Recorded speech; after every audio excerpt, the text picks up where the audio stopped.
Good morning, everyone, and welcome to Prestige Wealth Management Group's Economic and Financial Markets Outlook. On today's meeting, you're going to hear from founder and CEO of Prestige Wealth Management Group, Roy Williams. You're going to hear from wealth advisor John D'Angelo and our senior portfolio manager, Paul Esposito. A little housekeeping while a few other stragglers come in. As always, this meeting will be recorded and shared to everyone afterwards. Additionally, we cannot take any live questions during today's webcast. If you have any questions, we'd be happy to follow up with you if you send an email to pwm@prestigewmg.com. And with that, I'm going to pass it over to Roy Williams. Thank you, Michael. First off, we hope everybody's staying safe and doing well during these trying situations and times that we have. Let's start out by looking at the outline of today's agenda. We're going to go through a fourth quarter update. COVID-19 risks, they're still here, and we're going to discuss them. Fiscal policy and current political environment and capital market outlook, and we're going to finish with opportunities, financial planning opportunities based on the current situation. So let's start out with the economic update. Paul and John, we've been talking about GDP and what happened with it in terms of when you look at the second quarter to the third quarter. I mean, that's unreal, the turnaround we've had. Yeah, so absolutely, Paul, Roy. So if we look at just the trend for last year and where that kind of sets the tone for the year ahead, we shuttered the U.S. economy. The global economy was essentially shuttered for almost 2 quarters. So we had a substantial drop in GDP, for Q1 and Q2's reporting because it's a lagging indicator. The fourth quarter is on cue right now, and we'll get that data, goodness, tomorrow or the day after. We're expected to grow the quarter for about 8%. So that's still going to leave 2020 as a negative GDP year. It does confirm that, we did have a recessionary contraction. More importantly, if we look at the contributors to GDP last year, it was obviously the anomaly. Traditionally, about 70% of our GDP is derived from consumption. And because consumption was essentially choked off, government spending and monetary stimulus kind of backfilled most of that. As we look to normalize more so into the upcoming year, stimulus is still going to be on the table, but consumption should certainly, pick up and, not be as compromised as it was in 2020. Yeah. What's interesting, when we look at the, previous chart with housing, what's interesting is that John, you and I talked about the price of housing and how quickly things have sold. Yeah. I mean, we've definitely seen, an increase, certainly in the suburbs, certainly in regionally, I would say in places like New Jersey, New York, California, where I think as a result of the COVID virus and the quarantining and the shutdowns, and then of course the risk of being unable to socially distance, we've seen quite a few people exit places like New York, and I'm sure anybody or any of our clients that have had homes for sale have noticed that those homes closed very quickly, and quite often they were closing above asking price. So yeah, multiple offers. Yeah, I think that was one of the things that contributed. And then the low interest rates and the incredibly low mortgage rates have also helped. And a 5-star tip here is if you want to sell your home and say you want to sell it 2 years from now, but you really know where you want to go, and this is an opportune time because, as John said, we see most of our clients get above asking, which is throughout most of New Jersey, North Jersey, Hunterdon County, Somerset County, Union County. We've seen, Morris County. We've seen it all through New Jersey. Now, Paul, we were talking about the economic data and the importance of travel and hospitality here. Yeah, so, if we look at, this is high frequency econ data that we source, it certainly reinforces what we were talking about, the housing market being sort of the beacon of light for last year, actually heading into this year, given low rate environment. Purchase mortgage applications continued into the fourth quarter to trend higher. Believe it or not, consumer debit and credit card transactions, managed to get into positive territory up from where we were at the lows of the pandemic. But you did, as we entered, or should I say, got into the later part of the quarter with renewed lockdowns. A lot of this data started to roll over, namely in the travel, hotel, and hospitality sectors. That's ultimately where most of the recovery lies for the rest of this year going into subsequent years.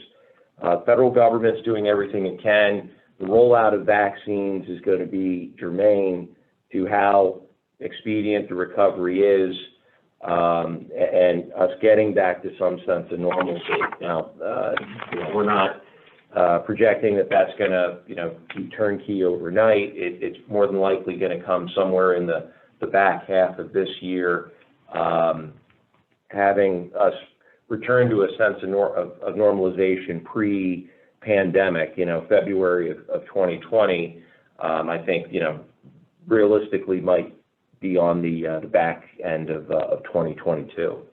Yeah, and from what I'm hearing from clients, and I'm sure you too, John, I'm hearing that clients who love cruising, some are going to go right away, but some are going to wait till, as Paul pointed out, to 2022 to just see how everything works out with the vaccine. Yeah, I mean, I think the effectiveness of the vaccine is going to be a key to the economic recovery, certainly. Yep. All right. So as in the past, it's been, we've seen, Paul, very muted inflation rates. Absolutely. I mean, that's been, probably a symptom that we've had even pre-pandemic, not only the U.S., but the globe. You could say the technology has been a huge contributor to lack of inflation. The same goes for demographic decline. Last year, we did get a pretty stark drop, again, based upon consumption. And, that certainly translated into lower energy prices. That's probably the biggest driver behind impacting inflation, or should I say, detracting from deflation, from inflation last year. So that, we don't expect that, inflation is magically going to go, up to a run rate of 3 or 4%. However, the note of caution is that because the rate of inflation dropped as much as it did last year, and we're already starting to see it, right? We've seen a recent uptick in energy prices. We've seen a decent uptick in materials costs. If you're remodeling a home or building a home, those costs have gone up pretty drastically within in the last 8 months. To show the impact with the cost, we had somebody who was going to remodel, and in addition, they decided it was less expensive. Their costs went up about 80%, so I ended up selling the house and buying a different house to meet their needs and goals. So to that point. Right, but looking at what the Fed's policies are, coupled with the fiscal stimulus, we're now in Act 3 effectively. At least that's on the table for the next bout of stimulus. that could potentially later on this year manifest into an interim. I'm not going to call it an inflationary shock, but we could see inflation run a little bit hotter, especially if you do get vaccine efficacy. You start getting maybe closer to that herd immunity target of 40–50%, and then all of a sudden there's the travel and hospitality. Oh, look, I mean, if the Fed means what it says, and the Fed is going to allow the target to run higher than average, then you'd expect the potential for some bouts of inflation over the course of the next year or two to be there. Right? Yeah, and a lot depends upon inflation depends upon how quickly the economy recovers, as we discussed yesterday as a team. Today they said they're going to up the doses to 10 million doses weekly nationally, and you think about it, that's a significant number. For the United States. So in 10 weeks, it's 100 million. We'll be moving towards herd immunity. John, we're talking about the jobs and the kind of a V recovery, even though we're not all the way back yet in the job market. Why don't you discuss that a little bit? Yeah, I think obviously with the quarantine, we had this gigantic spike of unemployment, and it came from, specifically if you look at the chart, we've talked about this already, is that the leisure and hospitality sector has been decimated, with the quarantines, and also then with the lockdowns and the restrictions that have come with it. We've started to see, an employment recovery, and that employment recovery is coming with some of the reopening of the economies and the lack of some of the quarantines. And I think the hope is that with an effective vaccine, we'll get a real reopening of the economy, and when we do so, a lot of those unemployed, especially in that leisure and hospitality sector, will come back to work, and we'll start to see the unemployment rate, or I should say continue to see the unemployment rate decline. That would be the hope. Yeah, it's certainly, Roy, a tall order. I mean, especially if you look at the number, the magnitude of jobs lost in such a short period of time, and essentially 3 months. If you look at the chart to the left, we lost, over 22 million jobs. That's almost the same number of jobs that the economy added over that previous 10-year period. And then consequently, in the subsequent 8 months, we recovered, over 12 million of those jobs. So the question is, how quickly do those 12 million jobs come back? One of the symptoms of the last recession, the financial crisis, was, we offshored, unfortunately, a lot of manufacturing jobs, many of which have not come back. So that is going to be the trillion-dollar question, so to speak, with where we look at chart to the right with a lot of the affected sectors. Yep. Well, I think there's going to be some buying behavior changes, and there'll be some industries that are, permanently impaired based on just some of the things that we saw through quarantine. Yeah. This digital pull forward that came from that. So, airlines, for example, and business travel may change, and there may be some things that, take longer too. I mean, look, at the end of the day, we've got to make sure, I should say, the federal government, state governments, local governments getting, the vaccine rollout in an effective manner. And the quicker they're able to do that, I think the faster we're able to get back to normal. The slower and more difficult that process, I think the longer the longer the recovery takes. Yeah, and I think part of it is, if you look at the jobs lost, a lot of it has been on Main Street, right? You walk down Main Street in Flemington. Well, that's not a good example, but in Millburn, in Morristown, you see a lot of stores. I counted in Millburn, probably close to half of them were out of business. And in the U.S., small businesses, believe it or not, are the largest employers, more so than even large businesses, and that will, the job creation there will take a while to come back as more small businesses are open. Even Kramer from CNBC, I guess he owned a bunch of restaurants. He closed them down a few months ago because of the rents in New York City. He just shut them down. So all those employees are unemployed until, he decides or somebody else decides to open up restaurants in those locations. So, Paul, the mobility during COVID, this is a very busy chart, and want to go through it a little bit here. Sure. Well, I'll just simplify it. Chart to the left is scaled. It's a log scale. It basically says that as those numbers go higher, the more people are staying at home. So as you can see back in February and March, mobility with that spike upward meant that people were less mobile. Obviously, as the initial spike waned in cases, and then we proceeded into the summer months, people were more mobile, going back down toward that zero line. We saw a reemergence of, shuttering of businesses in the fourth quarter, lockdowns, UK in particular in November.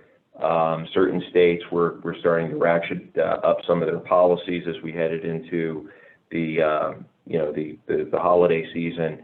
And all of that is done, concurrently. Chart to the right is a 7-day rolling average of confirmed cases. So we were expecting, to see a seasonal spike in cases. Unfortunately, with those cases, there, were fatalities. But at this juncture, with the rollout, at least the initial rollout of the 2 primary vaccines in the U.S., it looks like that, some of that is at least starting to abate. So, well, but just like the United Kingdom put some lockdowns in. If you think about for the holidays in the United States, there were additional restrictions imposed, in states like New Jersey and Pennsylvania and California, with the intent that there was concern and worry about holiday travel. Right. So I think that this chart just perfectly represents the fact that those state-imposed restrictions restricted some mobility. Yeah, and I just read an article about Israel recently, and as we're going to talk about the vaccine, and Israel has vaccinated 25% of the population, but they saw a larger percentage drop in mortalities and in the infection rate, which was great news. And they moved forward, ahead of us, vaccinating the population. In terms of the vaccines, in the next week, I guess, from reading excerpt from the chairman of J&J, there should be another vaccine. Yeah, Roy, and I think that could very well be much needed. I mean, it's great that we have Pfizer and Moderna out there, and that's been part of the reason why there's been this big shortfall in the goal. Initially, if you recall, the goal was within the first, month to have 20 million individuals in the U.S. vaccinated.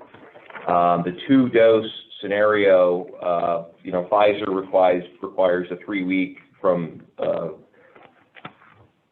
between doses. Moderna's, I believe, about 4 weeks as well. So the logistics of being able to do the first dose, getting the patient back again for the second dose, and then keeping, those 2 doses at those storage temperatures has been fairly problematic. So as you can see, the number, and this is as of the 15th, I know that that number is probably a little bit better, but the individuals that have received 2 doses has just been 1.6, probably somewhere closer to, call it 3 million now. But we've got a population of 330 million individuals in the U.S. So, the herd immunity target is, I've heard 40, 50% as a reasonable level. So the J&J single dose option, which hopefully will be around the corner, I think, from a logistics standpoint, could be, the trick. But and they say they've manufactured about 100 million doses already for availability in the United States. Again, don't quote me on that, but that's a number I heard multiple times. So, I mean, it will, as Paul's pointing out, it'll be a huge help. So you still need to be safe. You still need to be careful. Last week I spoke to a client and they haven't seen their families, friends, or anybody, and they got the virus from going to the grocery stores. So you still want to be careful as we go forward here until, everybody's vaccinated and the numbers start dropping precipitously. So fiscal policies, again, what we're talking here is about something that's projected. It is not passed one part of our Congress, Senate or House. So this is what they're proposing as we go forward. And again, I'm sure there's going to be changes and additions and to this, as it goes through the House and the Senate, because always in the House and Senate they have different, some differences in opinions, and they'll come to some agreement, I think, on a third, possible stimulus package. Paul and John, why don't you highlight some of the things here? Yeah, I think the bigger takeaways, initially when, this rescue plan was constructed, the $1.9 trillion number was what was earmarked. What I've recently been reading is it might probably be separated into two different plans. One is going to be geared toward an additional stimulus, and then the other might be geared toward, in particular, infrastructure. So it may, and again, this is conjecture at this point, probably only amount to somewhere around $1 trillion. Obviously, direct payments being, one of the issues at hand. Keeping, the federal unemployment benefit or increasing that and extending it through September, I think, is going to be critical in making sure that the recovery is kept steadfast. But in this bill, there's definitely a lot of focus on state and local government aid because their economies, their operating budgets are shot. I mean, if you're a resident of New Jersey, New York, California, you can certainly understand the budgetary constraints that have been inflicted by forced lockdowns over the duration of last year. So that I think is going to be very, very critical, very germane to the recovery. But Roy, as you said, once it gets to the House Finance Committee and this bill starts, being voted upon, we'll see at what point, how much is kept intact versus how much is. Well, the bill is very fluid. I mean, this is really just the Biden administration's proposal. And depending upon what faction of which branch of Congress, there's some congressmen that are not happy with $1,400 direct payments because they wanted $2,000. Some want less, So we'll have to see. I think there's definitely going to be changes from the standpoint of where the proposal lies and where the final bill is. I think, the two things from a broad brush standpoint that we need to pay really close attention to is what the total size of the package ends up being, and then some of the timing of some of the benefits, right, which then become like a reflection of how quick the recovery may be. Does the unemployment benefit extensions go through September? Do they push them out through December? And you got to be careful. Some of those details. Yeah, you have to be careful with unemployment because it could be a non-motivator if people are earning too much money and going back to some of the jobs in restaurants and not some of the non-high-paying jobs. So they need to structure it properly. So hopefully they do that as a percentage of income. But again, we'll keep you notified as we'll things. Definitely get more detail. We'll definitely get more details as we go through the end of the first quarter. Yep. There's no question about that. Keep everybody appraised as that goes forward. The deficit, Paul, is going to increase significantly, obviously, with the trillions of dollars of stimulus that was needed because of this pandemic that we haven't suffered as a world since 1918. And most of the war got on top of this. It's going to increase our debt. And I hear from clients, and I'm sure you too, John, that they're concerned about our debt structure. Sure, absolutely. And that's reflected in the chart. We haven't seen these debt levels in quite some time, and how we kind of, I guess you could say, budget through some of this over the course of the next decade. It's going to be somewhat important for the growth of the economy. Yeah, so I think if you look at what's conveyed here, this comes from the Congressional Budget Office and the projection of what the annual deficit at this point, we haven't been in surplus for over 20 years, will be going forward. And the chart in the top is just showing what that actual percentage deficit of GDP has been. The run rate last year was unprecedented, almost record high going back, over the last 20 plus years of 15%.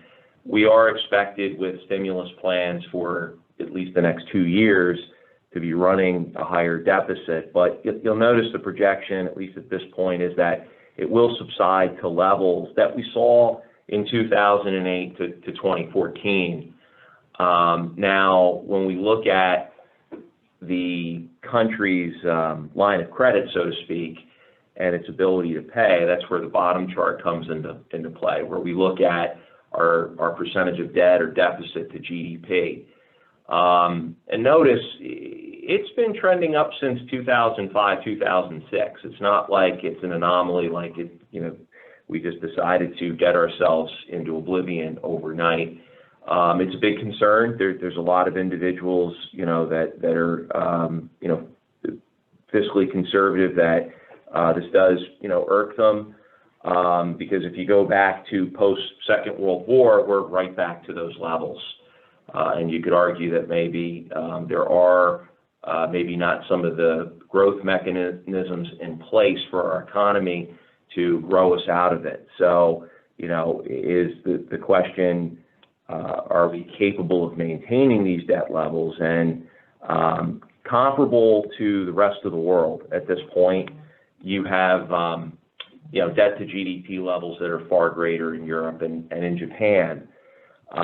So I think that we have the ability to maintain them, but at the same time, it begs the question, what's the other remedy? And that remedy, of course, Roy, is going to be tax policy. Yeah, and this is proposed. Again, this is, we don't know what's going to happen. So, we're not going to spend much time on this because, again, it's not, but they're possibly looking to increase the corporate tax rate to 28%, 12% Social Security for wages above 400,000, repeal the Tax Cut and Jobs Act for high income filers.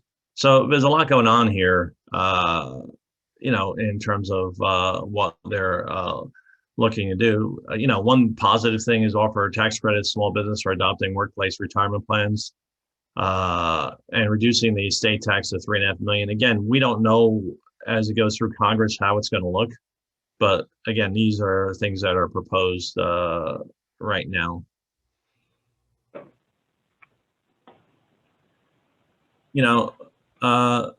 John, why don't you talk about, in terms of, we were talking yesterday, the market performance during tax increases. Yeah, I think this chart speaks volumes, as to why there's no reason to necessarily be panicked or fearful of potential policy changes when you think of it in terms of asset prices. This chart really just shows since 1950, years where we've had tax hikes and the market performance during those such years. So, really only in 1969 did the market really have a down or an off year during a year in which there were tax hikes. So, you could even see in, both in 1968 and 1993, when you're getting, personal, corporate, and even capital gains tax hikes in that given year, the market still averaged, 7.5% positive return in those years. Now you could argue, and I guess in '93 at least, that we had the internet boom shortly thereafter in that ballpark. So, innovation, didn't hurt market performance. But the point is that if in fact we see some changes to tax policy and they affect corporate tax rates, corporations act like they're very quick to adjust, and corporations will adjust to higher taxes, and they'll make some adjustments and move forward. Right. Yeah. Now, I think another important takeaway is the timing of any potential tax increase. So if the current administration, Biden administration, does nothing, taxes are expected to go higher in 2026 regardless, right? The current tax law will sunset at that point. And there's been a lot of concern of the current administration immediately enacting both corporate and personal tax increases this year. Janet Yellen's already poo-pooed that. Well, if looking at just past administrations, you look at the Obama administration, he came into a very problematic financial crisis. Tax hikes were on the table, but that didn't happen until 2013. Right, and so Yellen basically came out the other day and just said, "Listen, we need an economic recovery, and we need to get past, the virus before we even think about moving tax rates up." So I don't think it's on the immediate horizon. We'll have to see what happens because of, it'd be counterintuitive if you give a stimulus. So I agree with both of you. You give a stimulus package and then you give a tax cut, which will slow the economy by 2%, which is a number that they're talking about. A tax hike would have an impact 2%, negative 2% on GDP, and a stimulus would have a positive. I read an article today, 1.25. So in terms of valuations, Paul, we hear a lot from clients about valuation and the markets. As I've been telling clients, the market's always forward-looking in terms of. So why don't you talk a little bit in terms of valuations here? Right. From a historical standpoint, stocks do look rich on a forward-looking basis. We're trading at 22 times next 12 months earnings. But there's a couple of ways. Well, first of all, let's talk about maybe the reason why those valuations, have peaked to, a couple of standard deviation, at least over a standard deviation where they have been over the last 25 years. Paul, explain what a standard deviation is, Paul, so our clients and guests understand what a standard deviation. Well, we'll just put it in simpler terms. It's going back to, levels not seen for the last 20 years. So it's outside the realm of a normal, average run rate. And that figure is really being influenced first and foremost by the unprecedented fiscal policy we saw, coupled with the monetary policy of the Fed and continued support of the Fed. So what it's done is it's pushed interest rates down. Interest rates are a discounting mechanism for stocks. The lower the interest rate, the higher the potential for valuation, number one. Number two, there's also a substitution effect. When you have individuals that had cash yields 1.5%, 2% a year ago, and now that cash yields nothing, and now bond yields are still much greater than the rest of the world, but still lower than where they were a year or 2 years ago. Individuals needing to make their income targets are going to be, looking at other opportunities. But the way to correct for the valuation is there's two things. One is the market could sort of, chug along at current levels, waiting for earnings to catch up. The other is, you do see maybe the potential for a slight correction this year to get valuations back in check. But I think valuations are higher than average, Paul, because I think there is an anticipation of an incredible spike of economic activity that's going to come with a reopening of the economy. You know, this pent-up demand argument. There's a huge where demand out there people, for individuals. I agree. Right. People haven't been able to travel. They haven't been able to go on vacation. They haven't been able to spend money on the things that they want to spend money on because they've been cooped up at home. And there's some anticipation in the marketplace.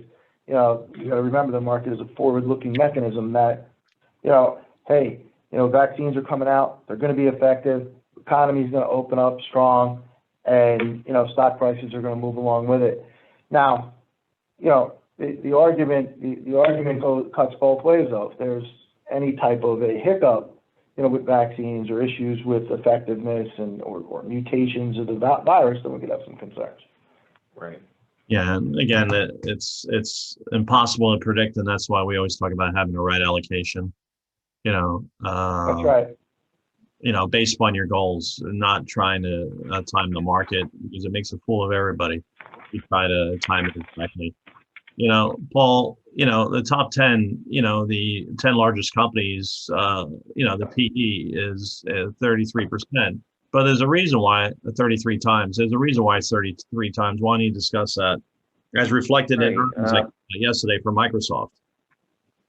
That's right. So those top 10 tend to be tech, communication services, your FANG stocks, right? Your Facebook, Apple, Amazon, Netflix, Google, Microsoft, which have, you know, or pretty much constitute 20% of the S&P, and that top 10 is responsible for really influencing a lot of the market's richness, but it's perceived richness. In my opinion, it's expensive for a reason, because those have been the companies that have demonstrated, you know, pandemic-proof business models in the way of a Netflix or an Amazon, and have been able to maintain an accelerated pattern of growth in both revenue and earnings.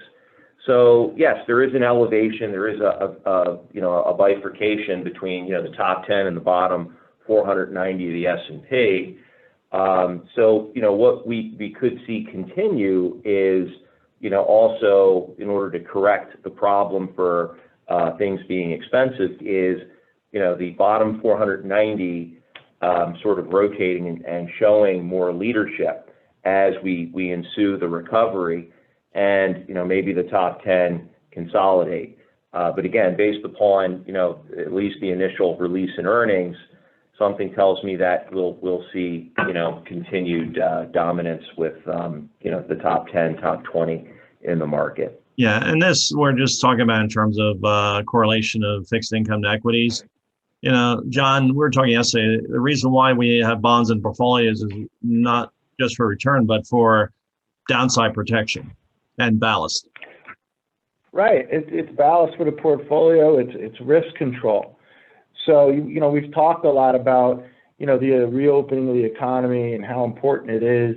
You know, if there's a mutation of the virus, if there's some type of unexpected ineffectiveness of the vaccines, and, you know, the reopening of the economy doesn't go as planned, and we have stock valuations that are historically high, anticipating such, you know, we could have a bigger than average correction, and then having those bonds in the portfolio become a great risk control, so that if we did have an outsized, you know, an outsized correction, it wouldn't really affect clients' portfolios to such a large degree. It's important to own some bonds in a portfolio, even if they're not the best returning asset class. Agreed. The you know, investor confidence, you know, Paul, we like talking about, and you know, it's ticked up nicely, which is, you know, very positive. You know, I think a lot of that has to do with anticipation of the vaccine and, you know, the economy is reopening. You mind discuss this a little bit, this chart? Yeah, well, we always like to look at investor behavior and it from an aggregate standpoint to just ask ourselves, you know, are things, you know, at risk for, you know, an unsettling sell down? And investor confidence, when it's, you know, at all levels of all-time high, normally returns, you know, in the subsequent 2 to 3 years tend to be suboptimal. So to see the return of confidence is good, but if you look at the 1-year moving average, it's showing that, the direction is, at least from the standpoint of U.S. and Asian investors, that we're recovering, that market prices are, have gone higher. But it's not at the frothy levels that, we saw in previous occurrences, which then show, have demonstrated at least a period of those suboptimal returns. So it's comforting to see the turnaround, because, you don't want investor confidence to be, in the 50 to 60% level or continue to decline. That's good, for the market to gain traction. But at the same time, we don't want it running, at an ultra high rate like it has in the past. If you look at tail end of 2013, or if you even go back into the 2000s in the aftermath of the dot-com era. So in terms of possible opportunities, some of these you really should wait towards year end, and some of these, because we still have to wait and see where the tax situation ends up coming out in terms of what gets increased. Is it this year? Is it next year? Is it going to be put off till the sunset, as Paul discussed earlier? But the RMDs and QCDs, we've not heard of, if you need the income, obviously, if you're required to take money out, start your RMDs. Qualified charitable distributions, or QCDs. You can make charitable contributions if you're required to take a minimum distribution from your retirement account. And again, that's important from a tax standpoint, especially if you take the standard deduction, meaning you don't itemize. Refinancing, everybody in your family should look at refinancing right now, or look at and see if there's an opportunity, because the rates at this level. Accelerating capital gains, again, that's a year-end situation. Roth conversions, year-end, to see, do they, if I recall correctly, in tax increase of 93 happened that year. They passed the increase. It was effective that year.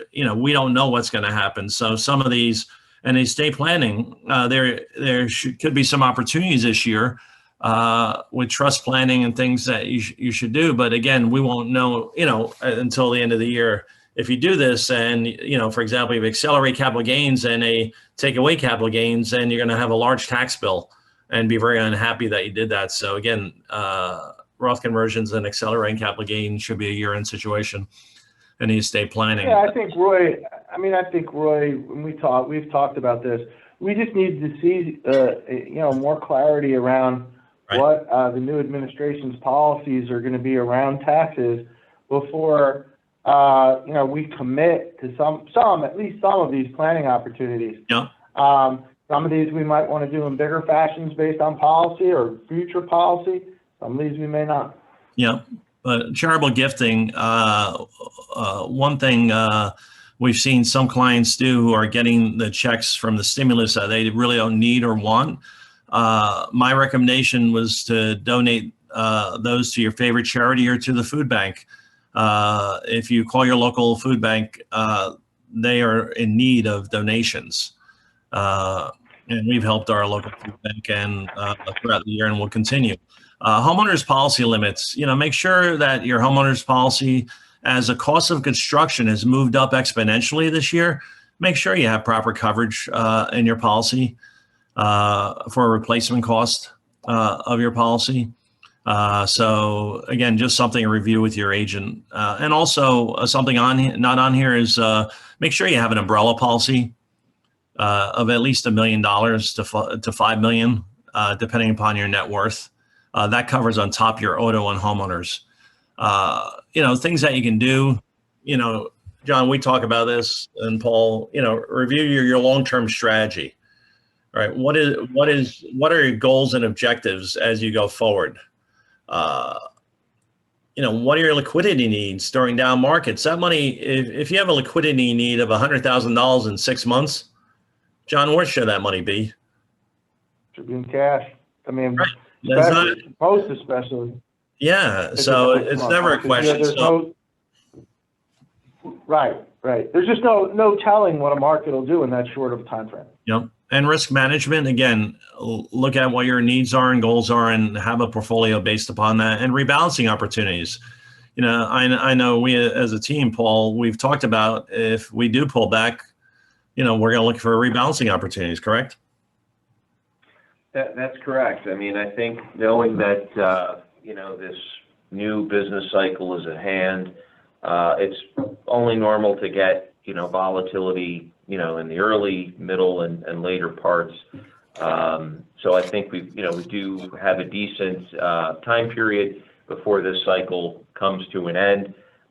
So volatility, you know, there's two ways to look at that. You could be a liquidity provider, or you could be a liquidity taker. We want to be a liquidity provider in, you know, looking at capturing more risk assets in the event of a drawdown. So volatility earlier on can certainly be your friend, again, within the context of a proper asset allocation, one that's in line with one's goals and objectives and that meets their both their ability and willingness to accept risk. Yeah, because things happen that we can't control, beyond our control, beyond expectations. So thank you so much for your time today. And we look forward to communicating with you and being in touch with you during the quarter. And we look forward to our next economic webcast. So thank you so much. Take care.